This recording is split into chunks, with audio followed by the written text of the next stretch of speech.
So, boys and girls, good morning, good afternoon, good evening. I am here today with a resident guest. I will call you resident guest, Constantinos Yeah. Biginas, who is a senior lecturer in different universities.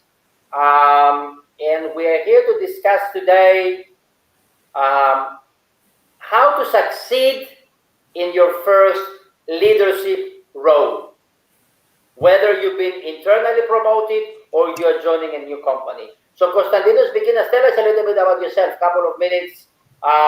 What is it that, not that you don't do, what is it that you do? Hi, Evan. Thank you for the invite one more time. Really glad to be with you here today and discuss about leadership and about challenges for newly leaders. I'm sorry, which is a very interesting topic, very contemporary. As you know, my name is Constantinos Biginas. I live in the United Kingdom and work for various universities. About 16 years of experience in teaching higher education.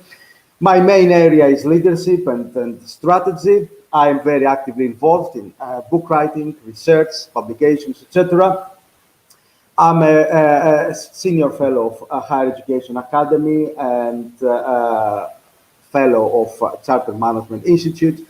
And as said, I will be very happy today to discuss about contemporary leadership issues and give some tips to leaders that just got their new role, or they need to replace some colleagues that are not able to go back to work because of COVID-19. Because this is another contemporary issue. This is another topic, right? As we navigate returning to our workplaces after the pandemic, in United Kingdom, for example, things look better and better, and we expect to see whether we are going fully back to normal on the 21st, or we're going to have an extension for a couple of weeks or something. So, but as we navigate returning to our workplaces after the pandemic, that, a difficult period that we all experienced, a potential demographic shift seems to be on the immediate horizon, right? So some more senior leaders, right, because perhaps are a bit older in age, or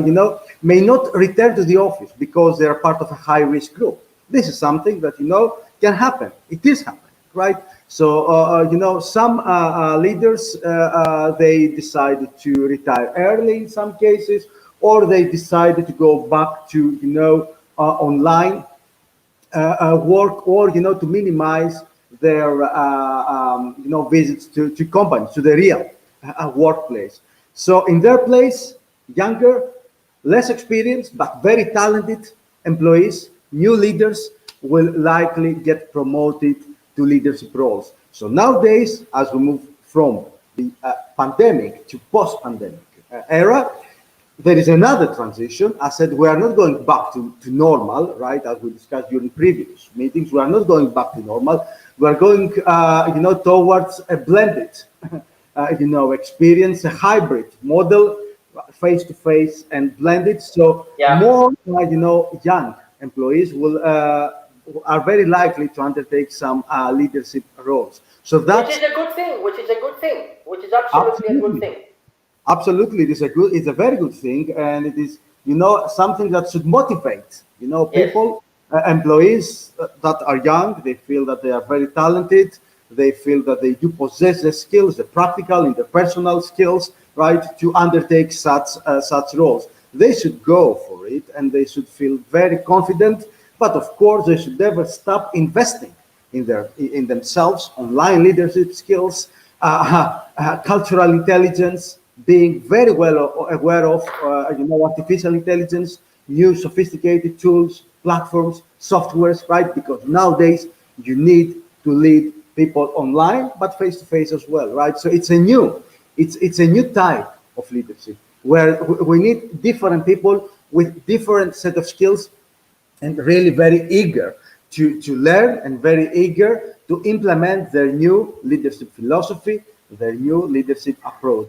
Pandemic has taught us a lot of lessons, and of course, leadership has changed. It's not going to be the same. It has changed. It has changed. Absolutely, it has changed. And I'm talking from practical point of view. And I share this when I do.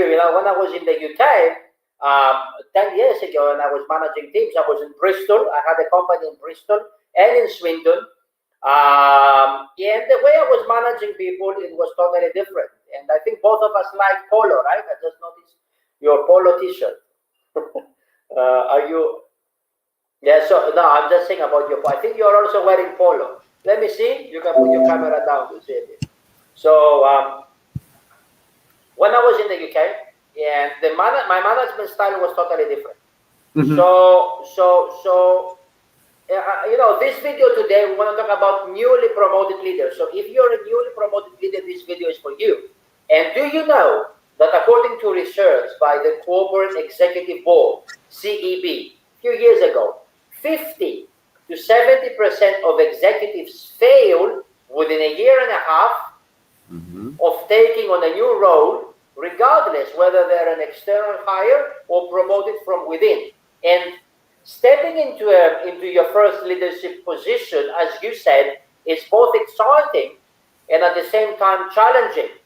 And the way new leaders can handle that transition can have an enormous impact, not only in their company that's working now, but in their entire career.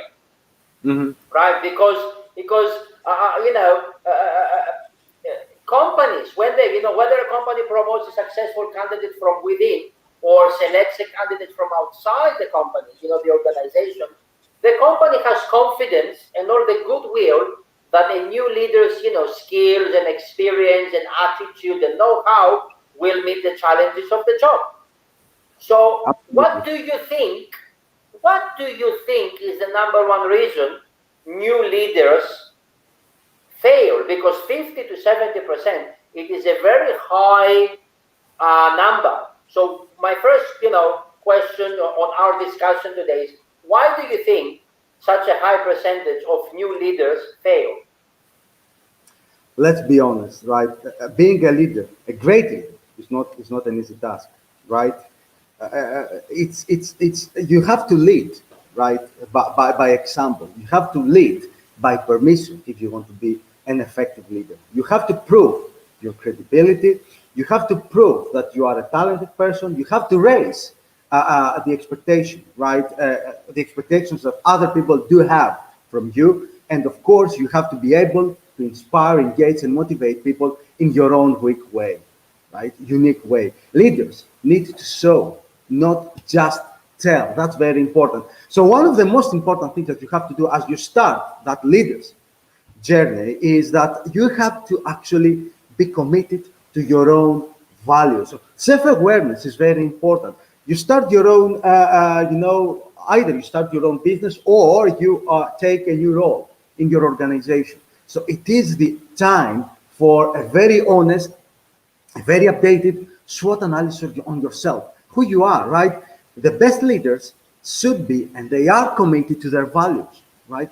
And they use them as the primary decision-making criteria. So know your rules very well, know your values very well, stick to your values very well, and of course, identify your personal purpose and communicate that. Be vocal about it, right? So people can anticipate what exactly you want. In other words, you start a new journey, introduce everyone, right, to that new agenda, who you are, what you want to do. But of course, it's not just about communicating who you are. The most important thing is to understand exactly what you want, who you want to become, who you are at the moment. What are your basic principles? What are your basic values? A leader must have his or her own principles and values. Stick to them, be very vocal about them, and communicate everything to people, right? You enter your room, you go to your office first day, you invite your team to explain, right, who you are, what do you do,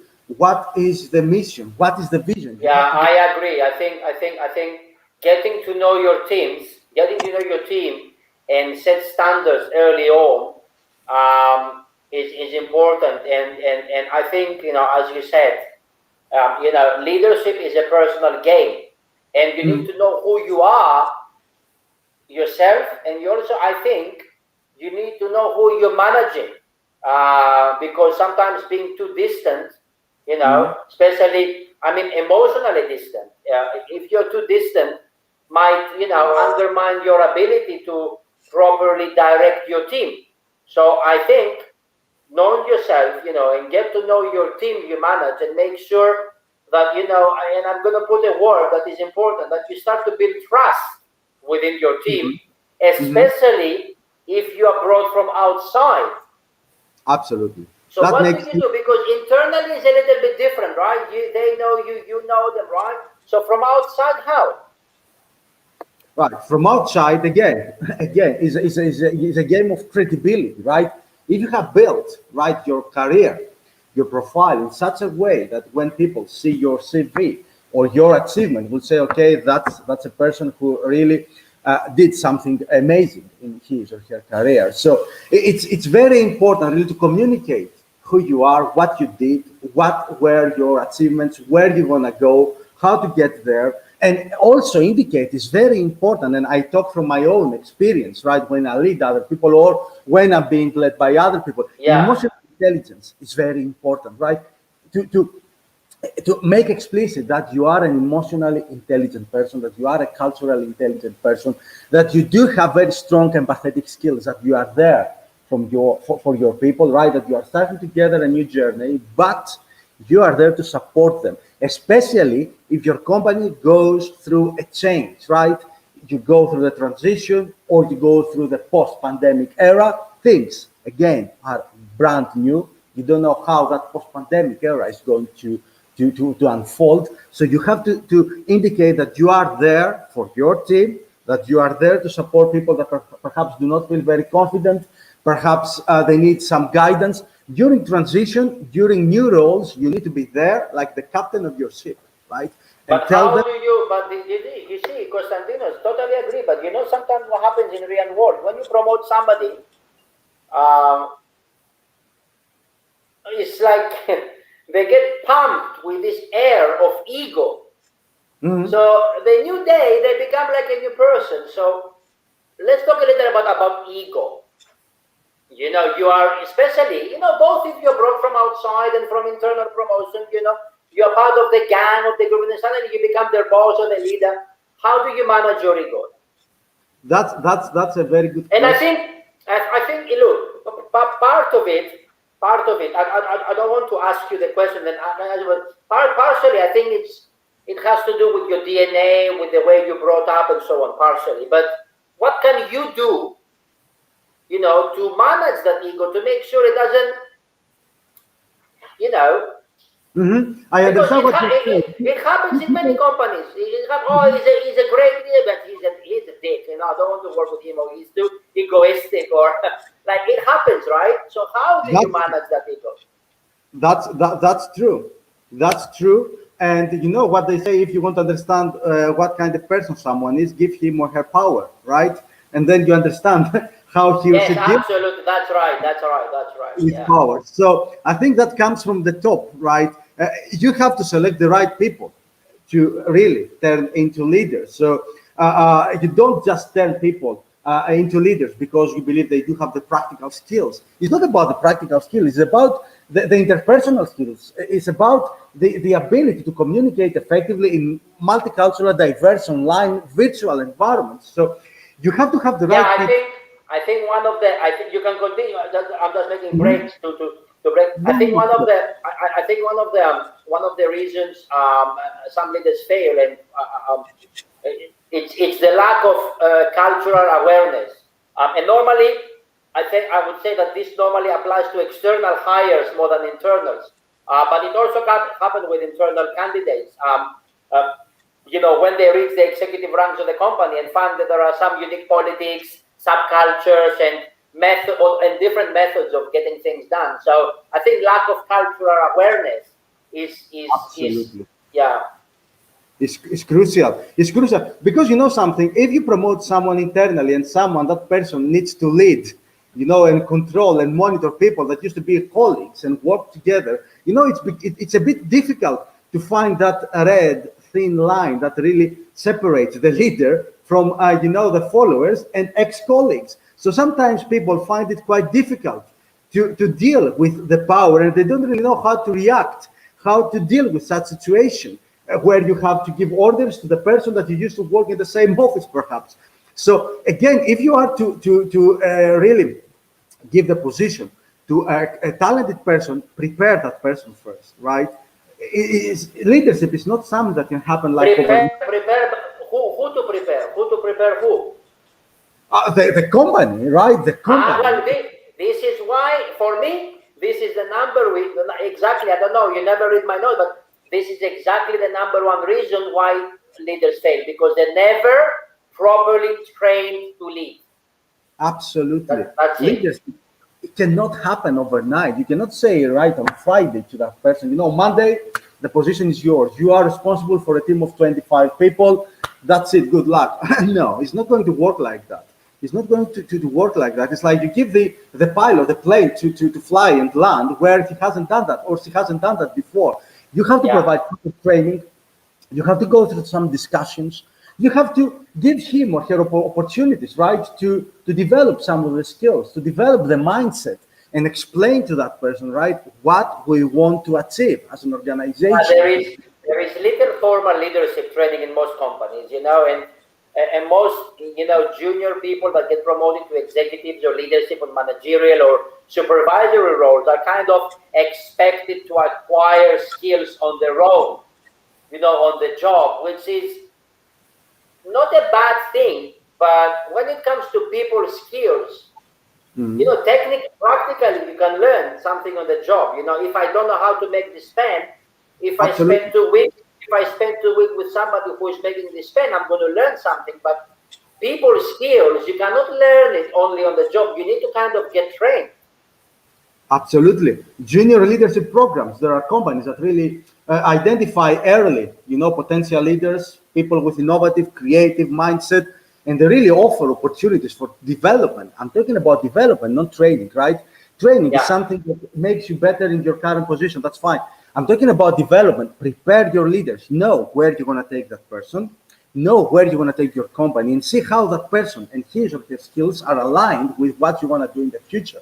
So offer development opportunities to your people, invest in your people, see those people as assets. Don't give them the opportunity to rise just overnight or within, let's say, three days or 1 week's notice. This is something that it should take perhaps 3 to 6 months. Prepare the person. Give the opportunity to attend specific, perhaps conferences, workshops, professional programs, executive education, yes, executive leadership programs. And then, that person, of course, will, through observation, will acquire skills and talent. Work with me, work with Evan. Why you don't say it? Exactly. That's it. And then the leaders must demonstrate, right, once they take the position and then feel confident, right? Leaders at all levels need to expand their thinking in ways, believe me, that's very important, in ways that had not previously prioritized. So you are changing your mindset, right? It's not the same mindset that was like before. Perhaps you were the line manager. You were just line managing 5, 6 people. Now we're talking about different priorities for new leaders, right? For especially new leaders. And when I say new, could be age or could be, just the position is fine, right? For new leaders, it is essential to continue building their understanding of their environment, internal and external, solid, strong leadership foundations as well. That's very important to understand how to manage diversity. And when I say diversity, I don't only mean manage people from different geographical locations. That's fine, right? We need that. But we're talking about different generations, different ages. Imagine a young leader having to lead people that are perhaps 10, 15 years older. No, it can happen. It happened to me before, and it's even happening now because right now managing a guy, for example, who is 60, 55 plus. So we have like 15 years of difference, but I think you earn the respect. It doesn't matter the age, right? Absolutely. It's about credibility, right? I said before, and that's one of my favorite quotes. You have to lead by permission, not by authority. Forget about authority. It's about establishing your credibility, making explicit your standards of excellence, Yeah, and others yeah. will appreciate you, will You know, feel. sometimes, some, I have some clients and they come to me as leaders and Mm, they're coming for leadership training program, coaching. Either the company pays or sometimes they pay from themselves, from their own pocket. And they say, this is my situation. I want to excel to my new role. I want to build trust in my team. And I tell them trust is important in any relationship, because if you don't have trust, you don't have a relationship, and it applies to life as well. It of course. applies to marriages, to whatever, full teams, whatever. When you are married with your partner, relationship. So, and then I ask them. So I say, okay. They say, I manage a team of 5. I manage a team of 10, and then I ask them, how do you want to build trust? And that question freaks them out, and they say normally, oh, I don't know. And you know what I tell them? Please think about it and let me know the best way that you can do it. And then they don't. Absolutely. And the key here is, as a leader, you don't build trust the way you want it. You build trust. You start to build trust by learning how your team, how they want to build trust, not how you Absolutely. want. Absolutely. Failure to do so, Evan, will result to high levels of resistance, right? Because if you fail to communicate, if you fail to understand your people, right? If you fail to inspire your people, then they will resist. They won't follow you. You ask them to do things, either they are not fully energized, either they Yes. don't believe in what you are saying, either they don't believe in you. So obviously, that will affect your ability to communicate, that will affect your ability to really implement some drastic changes that perhaps are needed. A leader, shows his or her capabilities when he or she needs to go through transitions, through change. If you don't have people with you, if people don't trust you, don't believe in you, don't expect, No, and yeah, if you don't have a team, you have nobody. absolutely.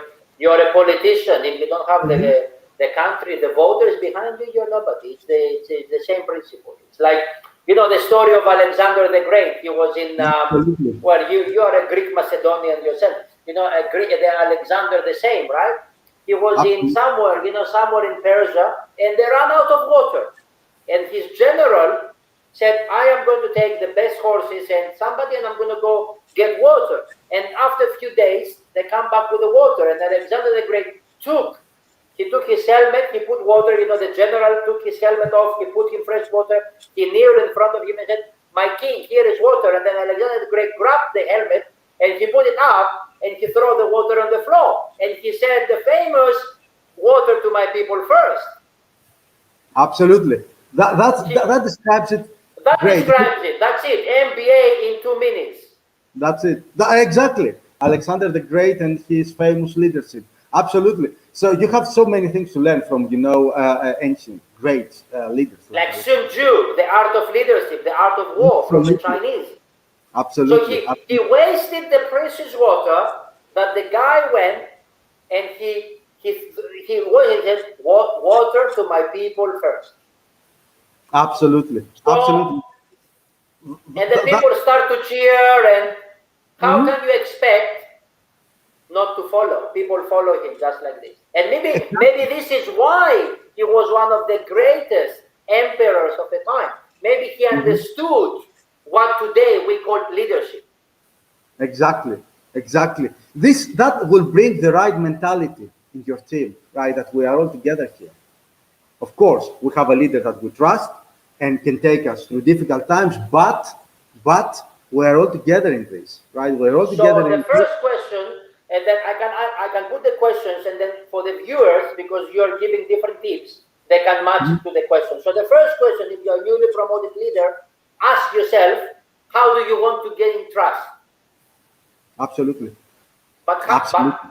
through how they want. If you don't know, think. And then the second maybe question that you should ask as a new leader, and then Constantinos, you can elaborate on this, is this: what kind of manager do you want to be? Mhm. So if What? let's say if I'm a newly promoted leader and everyone is telling me, listen, ask those questions to yourself. Okay, what kind of manager do I want to be? What kind of manager do I want to be? What are your tips, Constantinos? Or what kind of manager I can be, or just want to be. Okay. Right? So what do you suggest? Right. The most important, the most valuable lesson here that I also got myself through experience, and I see. Because people will say, I want to be a good one. Mhm. But what a good one means. So good leaders, So, great leaders, no matter how new or old they are, right, in their position, I mean, should be highly committed to both their personal growth, so career aspiration, right? Know where you wanna go, where you wanna take your career, and where you wanna take your company. But also, right? Also, make sure that you are committed to the growth of others. I think about your people. The fact that you became a leader doesn't mean that you know your role ended, that you met your career aspirations. You have now to see how you can really make your people look better, how you can really help your people to meet their own career aspirations. That's very important. So be willing always to, as we discussed during a previous meeting we yeah. had here, be willing to appropriately expose your vulnerabilities, expose that you know you don't know everything, right? And you really trust your people, you really seek help and support for your own people. That is a sign of confidence, it's not a sign of weakness. And of course, at the same time, you are indicating that you know you trust your own people and you have them right next to you because you believe in their skills, because you believe in their expertise, because you want to empower them and give them a very significant role, a very meaningful role within the team. Authenticity really takes courage and definitely builds empathy, builds empathy for others who are also learning and growing. So we are learning together. There is nothing bad about it, nothing wrong about it. We are learning together. So do you think that leaders knew what to do during COVID-19 or they know what exactly they are doing now? No, we are experiencing that together. But make sure you are creating that atmosphere, right? That atmosphere where, of course, you indicate that you are a strong, confident person, but at the same time, you are also self-aware. You know your own weaknesses, and you know that you don't know everything. And you seek for support, for help, for ideas from your own people. So to ensure you're acting authentically, set objectives before going to meetings, and take time after to reflect how well you did. So when you go to a meeting with your colleagues, that's another important thing. What do you want to accomplish there? What is your own agenda? I'm not talking about the agenda of the meeting where you have to discuss about Yeah. certain things or go through brainstorming activities, etc. But what you want to achieve for yourself and for your team. Take your people on board, empower people, make people feel more confident, make people trust you and your new ideas, make people see your pathway, that this is the right pathway. So make sure that you have your own agenda before you go to the meeting, outside the agenda of the meeting, that you communicate to your people what you want to accomplish Yeah. out of Because every meeting. yeah. That's very Yeah. important as well. Yeah, you know why sometimes, you know what happens though is when you become a leader and when you take on more responsibility, the scope and the responsibilities on their job increases. So what happens sometimes, they often lose sight of what Mhm. really matters. Because, oh, I'm a leader, I need to perform, I need to do this, I need to do that. So they sometimes forget their why, they lose sight, and they're just running around like headless chickens and doing things without the purpose. So what it can be good is to step back, and achieve what you're supposed to achieve through effective execution. But step back a little bit, right? Like have Mhm, a little mhm, bit of a mhm. helicopter view of what is going on, because you're going to end up like being one of those leaders that is in the rat race, doing things without understanding the why and the impact, and that could lead also to lack of prioritization. What do you think about Absolutely. this? About stepping back a little bit and observing. The balcony. the balcony leadership, see what is going on. What do you think, and how can a leader do it? That balcony leadership, I think, it cannot work anymore, right? You need to be, with your people and really Okay. create a fellowship, inspire fellowship, right? To inspire others to follow you. You need really to show empathy, being able to understand other thoughts, feelings, concerns. So indicate all the time that you are here and your followers are here is not going to help you, right? Perhaps it can help during very difficult, unplanned Yeah. changes and painful transitions where you need to really communicate top down and really tell them what they need to do, because that is what they expect actually when we are in crisis.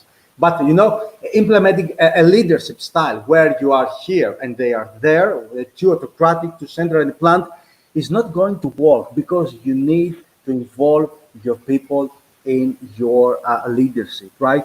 Take the time to listen to people, collaborate with your people, and everyone, right? Everyone might have different expectations and may require something different, right? From the organization, from his or her role, from your leadership. Make sure you understand the goals, the concerns, right, of all your people. Make sure you make them a part of that team, turn them into active stakeholders, as I always say. Make them feel that they hold a stake, right? They own the organization. Then they will take the extra step for you and for the team and for the organization, right? See your people as shareholders, that they want their dividend. What is their dividend? Their dividend is empowerment, is appreciation, perhaps some financial incentive, right? Incentives. So Yes. they need to understand that there is no glass ceiling for them, right? That they can grow as well. When you see people with innovative, creative ideas, don't block them. Don't block their way up. That's another important thing, right? That's another Yeah, important but thing. exactly, it's very important because some companies block the way up. You have like a bottleneck, because a lot of executives, they work hard to achieve that position, to achieve that promotion, and then once they achieve it, after a few months they fail. Right. So they're Exactly. blocked by who? They're blocked by who? By the company, But by the lack of training. Huh? either by the company due lack of training, as said, could be like involuntary, or in some cases, it's the leader, him or herself, that doesn't feel very confident, and feels that a person with good ideas, a person Yeah. with good practices might be a threat. But that is exactly my point. You should not see these people as No, threats. I think going it go alone. It's an old myth. Exactly. Because some leaders think it's important to go it alone due to the belief, in the myth of individualism and different management style, and the whole tide, to the idea that everyone succeeds or fails on the basis of individual effort and abilities. But you need you need you need a different approach to leadership now. Absolutely, and don't forget that innovation, right, is one of the most significant sources of competitive advantage for companies, right? So you need, as a leader, really to inspire entrepreneurial mindsets, right? People that are entrepreneurs within their own job role. So if you stop people from being entrepreneurs, right, explore their own ways of doing things, You know, explore ways to you know find. the what do you call it, the Harvard Business Review. I remember around 10 years ago, around 10 years ago, I was reading about leadership, and 2 out of 5 new CEOs, 2 out of 5 failed within 2 years. Exactly, exactly, exactly. Because they fail to understand simple. If we think about it, we're talking about simple concepts of leadership, right? We all have been leaders, perhaps not in the business environment, but when we were kids, younger age, doing sports, we were all leading people. We all more or less have, that understanding of how to work well with others, how to convince others, how to create good relationships with people around us. So that is leadership, really, right? It's how you want to lead. Nowadays, yes. Nowadays, yes. It's not the rah loud kind of leader anymore.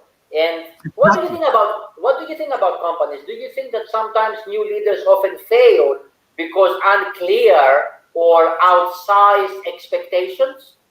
Like in Yeah, other words, they don't know what is expected.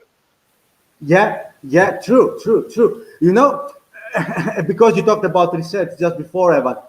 Another interesting research by HBR says that the majority of managers fail, right? Yes, Or yes, people in the business environment in general fail, not because they are not able to meet goals, not because they are not able to understand objectives, but because leadership or the organization itself failed to communicate exactly what the expectations are, failed to set the in an explicit way the smart goals, right? This is what we want from you. Those are the KPIs, those are the smart goals. This is how we expect you to work and how you should align your own leadership qualities with the organizational goals. So people fail sometimes not because they are not good or they are not the right people or are not talented about they're not talented. They fail because they don't really know exactly what the organization expects from them. yes. And there is no consistency, especially when we talk about companies that they do have subsidiaries all over the world, perhaps, or they are going through partnerships, so perhaps you have conflicting, information from Yeah, different, yeah. destinations. So that really creates a confusion. And when you don't know where you want to go, you will simply never get there and you will fail yourself, your company, and your people. That's very important, right? So that is a lesson not for leaders. It is a lesson for leaders because they need to ask again and again and again in the beginning what we should do, what are your expectations, asking questions because people trusted you and gave you a role like a leadership role doesn't mean that you should not ask questions if you're not very clear about the pathways, Well, that's what yeah. There is no ego. You should ask questions. And exactly, exactly. if I, let's say you are my leader, and if I am your supervisor, I Mhm. like people who come with questions because I can see they want to improve. I can see that they don't have ego, and I can see that they don't know something, so they are not afraid, and they have the confidence to ask. Exactly, exactly. Right? I like when people ask questions. I do like it, especially in the beginning, right? So I don't like when they never learn. That's a different thing, right? When you keep explaining things and people don't learn, it's because they don't want to learn or because perhaps you didn't recruit the right people.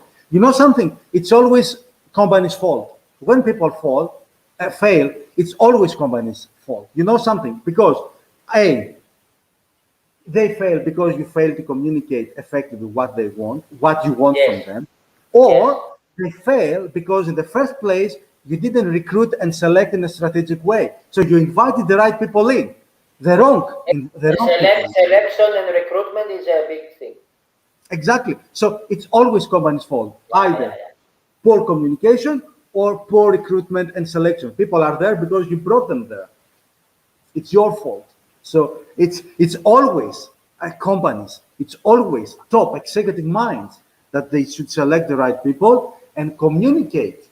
What the expectations are. The new era is when they are hiring, Yeah. employees or they are promoting employees and they are giving them the opportunity to lead other people. So So to wrap up, what you're saying and what we discussed here today is that as a first-time manager, as a first-time supervisor, as a first-time leader, your your job is to focus on building trust, engagement, and culture within your team, right? absolutely, Because I think you agree with me that effective management is about a lot of other things too. But at the end of the day, the way people work with each other on And the way people work with each other on your watch, under your leadership, is more important than the management tasks that you can do on a daily basis. And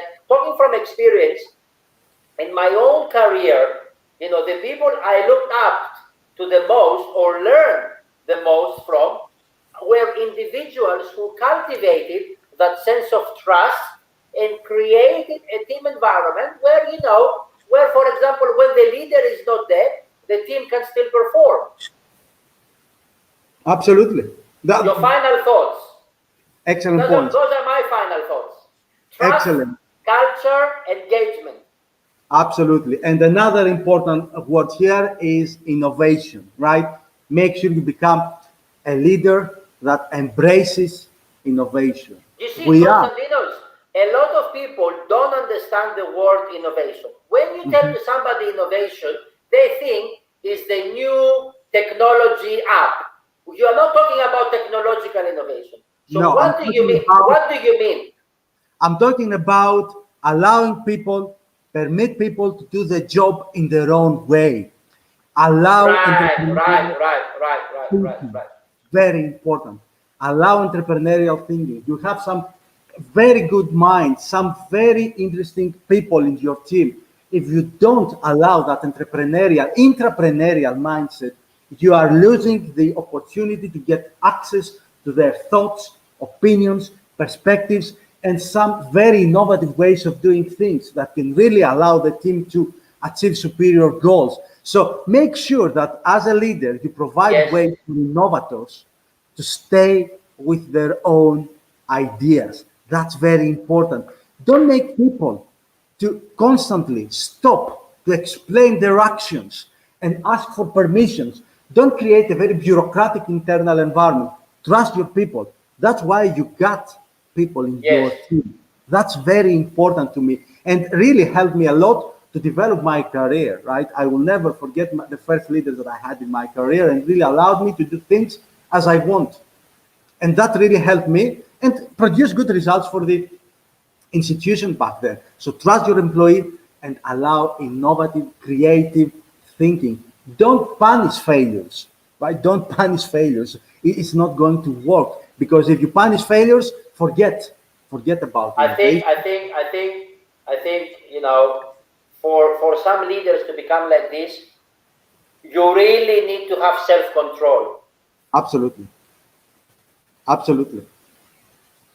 Absolutely. Because if you cannot control your own emotions, if you cannot control your own frustrations,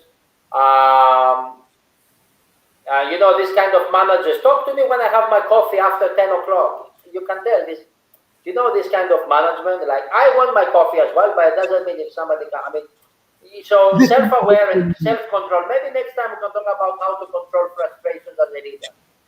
Micromanagement is dead. It cannot work that way. Not anymore.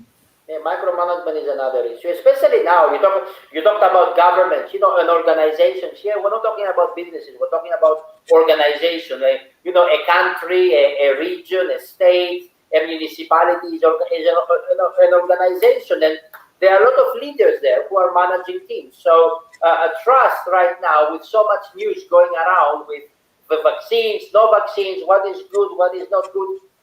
The ability to show trust is I don't know, it's very important, and I don't know. Absolutely. So encourage action, very important. And you see right now a lot of different states, different municipalities. When the mayor is there, I think for many years they trust. I think we can run a research on the correlation of people get vaccinated versus other states that the leader is not a very likable person. Maybe there will be a correlation. I don't know. That's an excellent point, right? Because that's leadership, right? Imagine vaccination, right? The vaccine, like a dance hall that is empty. No one goes to dance because doesn't know how to dance. Yeah. Not the leaders who goes there and start dancing, right? And invites others to dance. That's the leader. So vaccination, you can see that like it's a dance hall. The leader goes first, does it, and then invites others. And this is how that dance hall becomes crowded, and people then really start feeling secure and start really being themselves. That's what you want to achieve, right? That's very important. So your example, Evan, with vaccination and leadership that is needed, greatly needed there, and inspiration needed there, definitely something that adds value to our discussion. Because definitely. you see right now, you see in countries like Greece, we have immigration, refugees, asylum seekers, whatever you want to call them. There are also in places in Italy and in Spain. And the local mayors are the local leaders who need to handle the situation first. So this is a Absolutely. leadership. This is a leadership position because they have their people behind them. The people behind them who are the locals, right? So that's a leadership position. How do you balance? They have a lot of pressure. For example, I know the mayor of my hometown back in Greece. He has a lot of pressure because of the refugee camp. Yeah. So Yeah. this is a leadership position, and you need to be strong because you have your brothers and sisters and your family and your friends who live in the town and they're giving you all that pressure. But at the same time, you have the government, you have European leaders who are visiting the place. So it is not an easy place to be. It's not an easy position to be. And I don't think that every idea turn out to be positive, but I think that often, the invaluable lessons that we learn along the way are worth the journey that can be applied hopefully to the next adventure. There is whatever you say, whatever I say, there is no right or wrong answer. There is no black and white because every situation is different, right? What we want to do, we want to share our thoughts, our experiences, and so on. So trust, innovation, culture, engagement. Yeah, keywords, right? Never stop trusting your employees so that you trust them. Very important. How do you show? Last one. How do you show that you trust them? Or how do you show that you trust them? Easily asking them questions, ask them their opinions about ways to move forward. Give them meaningful projects. Allow them to do things in their own way. Right? That is the concept of innovation. By allowing someone to do things in his or her own way, means that you really believe in that person. So you don't want to be there to micromanage, but you just give the objective and say, do it in the way you want. It's fine. I believe in you. I trust you. I empower you. This is how you show that you trust, by empowering them, right? Giving them the ability to participate or manage meaningful and challenging roles and projects. Allow them to do things in their own way, right? Within, of course, the accepted organizational culture, and of course make sure that you really how to say, you really promote that entrepreneurial thinking and ask them the right questions. You invite them in a meeting, roundtable discussion, right? The company faces challenges, right? What do you believe, John? What do you believe about? Yes. So that's very important. And sometimes even you don't agree with their answers. By Fine. letting your people talk and getting it out of the system, let them speak, let them relax, let the frustration get out of the system. Exactly. Blocking people's thoughts, blocking people's opinions, blocking people from communicating is not going to lead somewhere good. You are losing, you are going to lose your best talents. Right? And maybe sometimes the people to show trust to your people is to show them that you don't mistrust them. Exactly. Like somebody is telling me, I am late, I'm on my way to work. Some people say, send me a print screen of you are driving. Yeah, that's it. Believe me. You break the trust straight away. If I had a leader like that, I would leave my position next day. Right? Believe me. I mean, it cannot work if you don't believe, right, in your people. Yes. If you have to see a screenshot that the person is actually on his or her way to work, again, you did something wrong if you don't trust your people. It's always you. Yeah, it could be also from the hiring process, because also sometimes, in order somebody to fill the position, they will hire somebody just to fill the desk. Yeah. But you don't want the right hire, and if you don't trust somebody, it's better not to trust. It's better not to hire them. Absolutely. Than hire them and show them that you don't trust them. that you If you mistrust. don't trust, don't hire. That's a simple rule. And you can say, expectations. You can say, and you can say to your people, Absolutely. because you're the leader, you should, there is nothing wrong, by the way, saying to your employees, let's say, Constantinos, you are my staff, Constantinos, I have been in the industry for 10 years. This is what it takes me for you to trust you. There is nothing wrong to say this. So what I would like you to do at the end of every day, please show me what you have accomplished on Monday.com that we use. It's okay, it's fine, as long as you set the expectations. Mm-hmm. Mm-hmm. Because I think as in communication, you communicate your expectations. Actually, if you're that blunt and straightforward, people will still trust you and do it. The worst thing you can do is go micromanage, like the granny on the balcony in Greece, when they CCTV. Yeah. You described it very well, Evan. So I think setting the expectations and tell people what to expect from you, it's much better than avoiding it and then micromanaging. That takes us back to our first point when we discussed, right? Just communicate what you want, what your expectations are.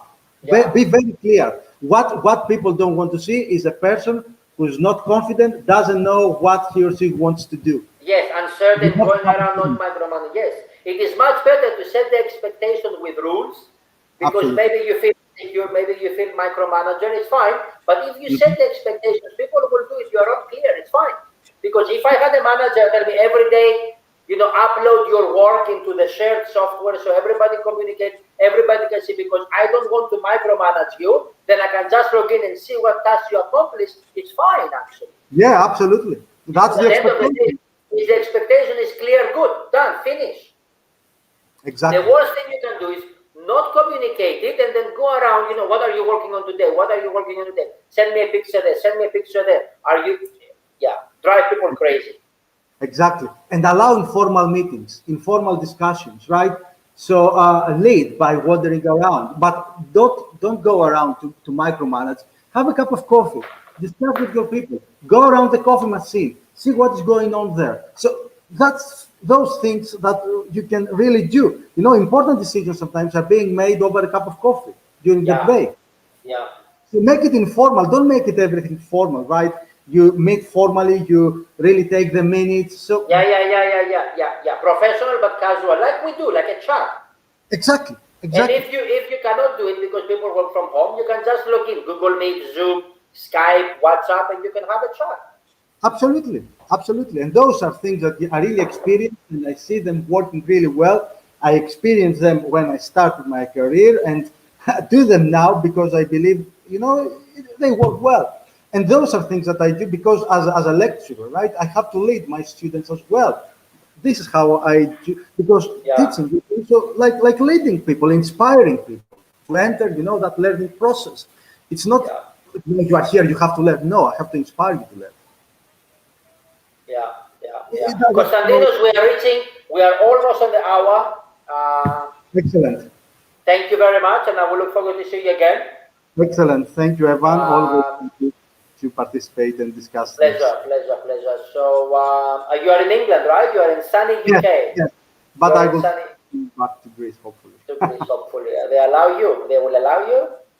Yeah. I get. I think there are going. You will be. So I'll give you a call offline a couple of days later to discuss about the other thing later on. Yeah, whatever you want, just let me know.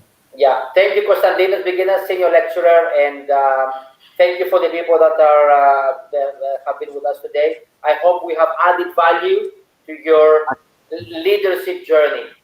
I hope so. Excellent. Thank you all. Thank you, Ivan. Bye, everyone.